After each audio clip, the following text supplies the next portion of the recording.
Alright guys, today I'm doing a review on these Elan Pistachios raw. These are on sale for Black Friday. Check this out though, they're already pre-peeled. I've never seen this, so the shells are already off. Pistachios, I usually never see them unshelled unless you're unshelling them yourself. But yeah, that's pretty much it. So let's open this up and do a quick taste test. And these are organic, as you can see.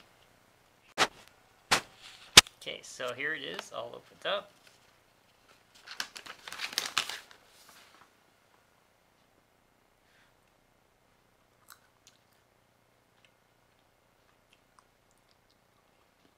They're good. Tastes like regular pistachios. They're not salted.